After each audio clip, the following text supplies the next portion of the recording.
자, 이제 포인터의 가장 기본적인 내용부터 정리를 해봅시다. 자, 일단 이렇게 변수를 선언하면 메모리 공간이 잡히겠죠. 그래서 인티저는 4바이트니까 메모리에 이렇게 연속적으로 4바이트가 잡히는데, 만약에 이게 100번지부터 잡혔다고 하면 연속으로 잡히는 거니까 101번지, 102번지, 103번지 이렇게 공간이 잡힐 거예요. 그리고 이 공간의 이름은 A로 하겠다, 이렇게 선언하는 거죠. 변수명이니까. 그러면 그 이후에는 이 이름 가지고 공간도 쓸 수 있고 값도 쓸 수 있는 거예요. 근데 이렇게 변수 이름을 가지고도 쓸 수 있지만, 실제 변수가 메모리에 몇 번지에 할당되어 있는지를 안다면 그 주소값을 가지고도 똑같이 쓸 수가 있어요. 공간도 쓸 수가 있고 값도 쓸 수가 있는 거예요.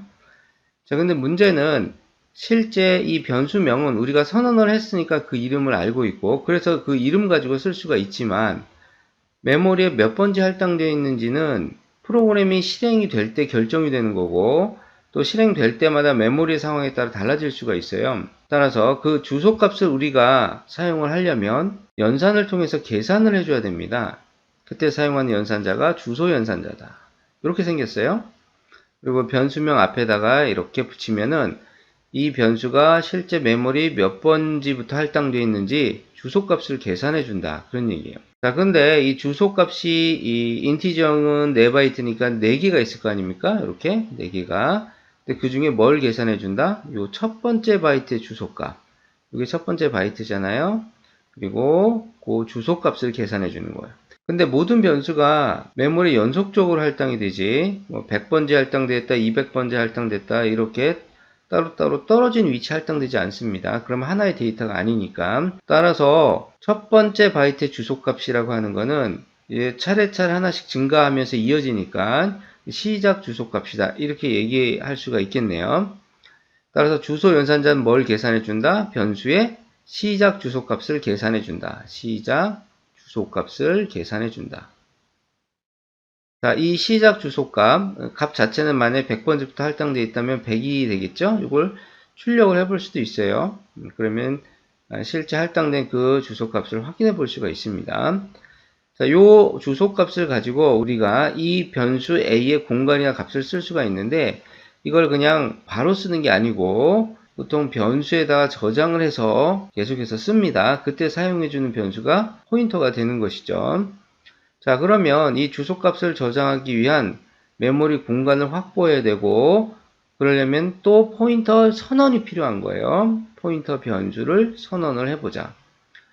포인터를 선언할 때는 이름이 있어야 되니까 이게 P라고 합시다. 그리고 그 앞에다 별을 붙여주는 거예요. 그리고 별 앞에다 뭘 적어주냐면 이 변수의 주소를 저장할 거 아닙니까? 근데 이 변수의 형태가 뭐예요? int라고 되어 있잖아요. 그래서 이 변수의 형태를 여기다 같이 적어줘요.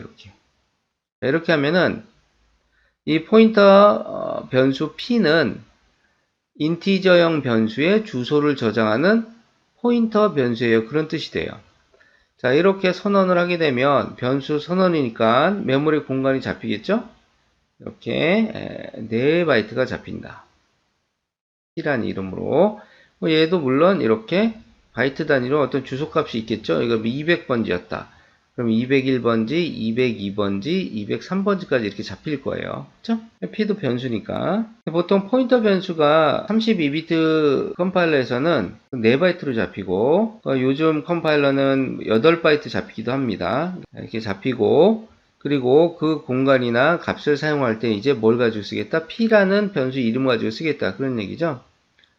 자, 그러면 이제 P에다가 뭘 집어넣자? 이렇게 A의 주소를 구해서 집어넣자, 이렇게 쓸 수가 있는 거예요. 그럼 P에 뭐가 들어갈까요? A가 100번째 할당되어 있다면 여기에 100이 들어가겠죠? 이렇게. 자, 이렇게 포인터 변수 P가 일반 변수 A의 주소값을 저장을 하게 되면 P는 A를 가리킨다, 이렇게 얘기합니다. P는 A를 가리킨다.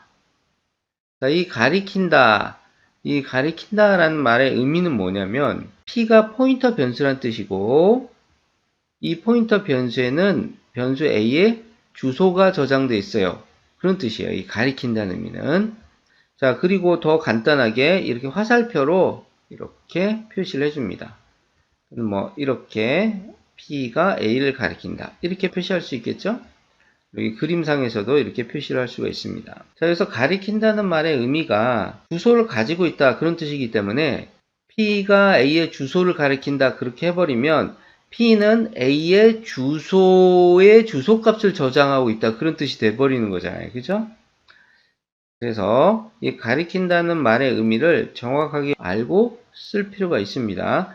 안 그러면 응용 포인트를 이해할 때 자꾸 헷갈려. 그래서 말을 정확하게 쓰고 의미를 정확하게 이해할 필요가 있습니다. 자, 그래서 가리킨다 라는 의미를 우리가 이해를 했으면 이제 포인터를 가지고 가리키는 대상을 쓸 수가 있어요. 자, P가 A를 가리킨다. 이런 상황이라면 P가 가리키는 대상 A를 쓸 때는 P 앞에다 뭘 붙이면 된다? 별만 딱 붙여주면 돼요. 이렇게. 자, 이건 뭘 쓰겠다는 뜻이에요? P가 가리키는 대상을 쓰겠다. 그런 뜻이 되는 겁니다. 즉, 이거는 뭐와 똑같은 거다? A와 똑같은 거다. P가 A를 가리키고 있으니까 P가 가리키는 대상을 쓰겠다. 그런 얘기는 A를 쓰겠다. 그런 얘기가 되는 거죠. 자, 그래서 우리가 A에다 10을 집어넣겠다 그러면 A 이름 가지고 이렇게 쓸 수가 있어요. 그렇죠? 이렇게 쓸 수도 있고 또 P를 가지고도 별 P 하면은 P가 가리키는 대상이니까 A가 되는 거죠. 여기다가 10을 집어넣어라. 이렇게도 쓸 수가 있단 말이에요. 이 두 개가 똑같은 식이 되는 거예요. 똑같은 결과가 된다. 그런 얘기입니다. 여기에 10이 들어간다. 자, 그리고 A에다가 20을 더해서 다시 A에다가 집어넣겠다. 이렇게 하면은 현재 여기 10이 들어가 있는 상태라면 그 값이랑 20을 더하면 30이 되겠죠? 그걸 다시 집어넣으면 여기가 30이 될 겁니다. 이렇게. 그죠? 근데 이거를 똑같이 P를 가지고 자, P가 가리키는 대상은 A니까 자, P가 가리키는 대상은 A니까 자, 이렇게 하게 되면 어떻게 된다? P가 가리키는 대상 A에다가 20을 더해서 물론 그 값이 될 거예요. 그걸 더해서 다시 P가 가리키는 대상 A에다가 일단 공간이 되겠죠? 거기다 집어넣는다. 30을. 자, 그렇게 되는 거죠. 또 출력할 때도 print F 이렇게 한 다음에 %D로 찍어주는데 뭘 찍겠다? P가 가리키는 대상을 찍겠다. 이렇게 되는 겁니다. 그래서 포인터는 그렇게 어렵지 않아요. 포인터에다가 어떤 변수의 주소를 집어넣으면 포인터는 그 변수를 가리키고 그리고 포인터를 가지고 그 변수를 쓸 때는 뭐만 붙이면 된다?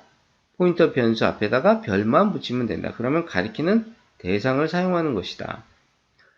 그래서 뭐 앞으로 포인터가 좀 복잡해질 수가 있거든요. 포인터가 변수를 가리키면 별 P 이렇게 하면은 변수가 되는 거고 포인터가 배열을 가리키고 있어요. 그럼 별 P 하면 배열이 되는 거죠. 포인터가 구조체를 가리킨다. 그럼 별 P 하면 구조체가 돼요. 포인터가 포인터를 가리킨다. 별 P 하면 포인터가 되는 거예요. 포인터가 함수를 가리켜요. 그럼 별 P 하면 함수가 되는 거죠.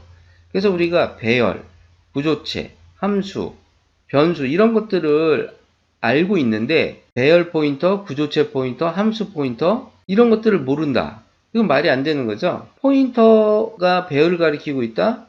그럼 그 포인트에다 별만 붙이면 배열이 나오는 거니까. 자, 그래서 우리가 포인터를 쓸 때는 이 가리킨다 라는 의미를 정확하게 이해하고 가리키는 게 뭔지를 정확하게 알고 있으면은 포인터를 가지고 얼마든지 가리키는 대상을 사용할 수가 있을 것이다. 여기서 우리가 많은 분들이 헷갈려하는 게 하나 있어요. 그걸 정리하고 넘어갑시다. 뭐냐면 이렇게 포인터 변수를 선언을 할 때 여기 앞에다 별을 붙이죠. 그러니까 요게 없으면은 P가 그냥 인티저 변수가 돼버려요. 그러니까는 반드시 이게 있어야 되는 거예요. 요거는 그래서 기호다. 즉 포인터를 선언할 때 사용하는 기호다, 심볼이다. 그렇게 생각하시면 되고 이렇게 포인터를 선언하고 난 다음에 그래서 포인터가 어떤 변수를 가리키게끔 하고 그리고 난 다음에 포인터로 가리키는 대상을 쓸 때는 이렇게 쓰죠. 포인터가 가리키는 대상을 사용할 때 별을 붙인다고 했잖아요. 이때 붙이는 이 별이 간접 참조 연산자다. 간접 참조 연산자. 포인터를 통해서 가리키는 대상인 A를 간접적으로 사용할 수 있도록 해준다. 그래서 간접 참조 연산자 이렇게 부르는 거예요. 그래서 어떤 변수의 주소를 구할 때는 주소 연산자, 그걸 포인터에 집어넣어서 포인터를 통해서 가리키는 대상을 쓸 때는 요거는 간접 참조 연산자. 가장 기본적인 연산자는 주소 연산자와 간접 참조 연산자가 되겠죠. 그래서 요거 선언을 할 때 사용하는 기호와 요 간접 참조 연산자 헷갈리면 안 돼요. 그리고 우리가 보통 포인터를 선언하고 나서 어떤 변수 주소를 이렇게 별도로 집어넣는데 요거를 두 개를 합쳐가지고 이렇게 하는 경우도 있어요.